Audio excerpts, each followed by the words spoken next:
Guys, I have come to the realization that I don't watch Dragon Ball for Goku. In fact, I think for a long time, I don't think that that's been the reason why most of us have been watching Dragon Ball Z. To be honest, I don't think I've liked Goku for a while. Now, that's a video for another day. But if we look at the things that this anime focuses on, I don't think that that's the intent of the author. It hasn't been for quite a long time. And I came to this realization after finishing watching Hajimoo no Ippo. And the reason is that when I finished the anime, I thought about man, I'm gonna miss watching this anime. And the reason why I was gonna miss watching this anime was because of Ippo himself, right? The character development that they focus on, right? Him getting stronger, overcoming his weaknesses, waiting and seeing if he will ever figure out what it means to be strong. Will he ever get with Kumi, right? His love interest. These were all the reasons why I kept on watching Hajimoo no Ippo. And as I thought about Dragon Ball Z, when I thought about why I watched Dragon Ball Z or Dragon Ball, Goku wasn't it. So to give you some perspective on this, a couple of popular animes that are going on today, for example, One Piece.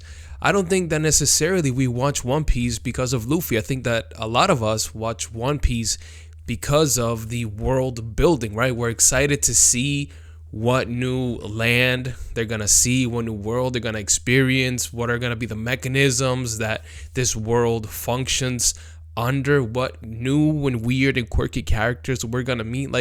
If you look at it, that's the primary reason why we've stuck with One Piece for this long. Think about Baki, for example. I mean, you don't necessarily watch Baki for Baki himself. In fact, he's kind of like a weird and kind of dull character. A lot of us watch Baki for the weird explanations of the moves that they do. We obviously watch it because of the fighting and to see how crazy and how much they can push all of these muscle perspectives, right?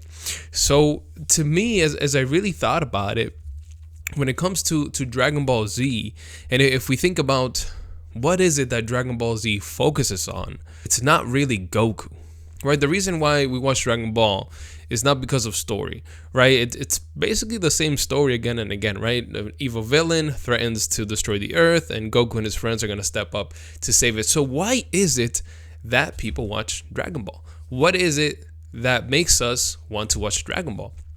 And I hate to say this, one of them is the transformations, right? Seeing what new transformations the main characters, Goku, Vegeta, Gohan, all of these guys are going to have, and what powers are going to come with those transformations. To be honest, I hate to say that because for a long time I just felt man, all Dragon Ball is these days is just a new transformation.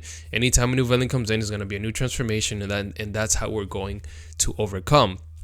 Another thing that Dragon Ball focuses on is the villain, right? We want to see what new villain is going to come into the story and how they're going to overcome.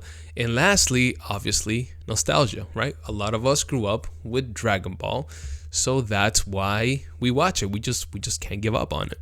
And the reason why I am sharing this with you is because perspective matters, right? It's you don't just read the Bible so you can get life lessons or things that you can apply into your life. Yeah, that's part of it, but also Jesus is a big part of that book, right? So if you're not engaging with the Bible, with the gospel, then you're not going to gain as much as you would if you read it with the proper perspective. And I think that especially with Dragon Ball, and for me being a long-term fan, I think that understanding what the anime itself is focusing on and what the drivers are will allow you to go with the proper perspective so you don't get frustrated. So if we know that the bulk of the driving force for Dragon Ball is transformations, new villains, and action scenes, then we can go in to this anime looking for those things instead of looking for the wrong things, looking for an extensive story, right? If you're looking for that when you're watching Dragon Ball, you're gonna be very disappointed and you're not going to enjoy the anime how it was meant to be enjoyed. So I don't know, this was just like a random thought that I had. Let me know what you guys think. Am I wrong here? Do you watch Dragon Ball for other reasons? Are you still watching Dragon Ball for Goku specifically? Let me know in the comments, and as always, just want to remind you that we must persevere. Peace.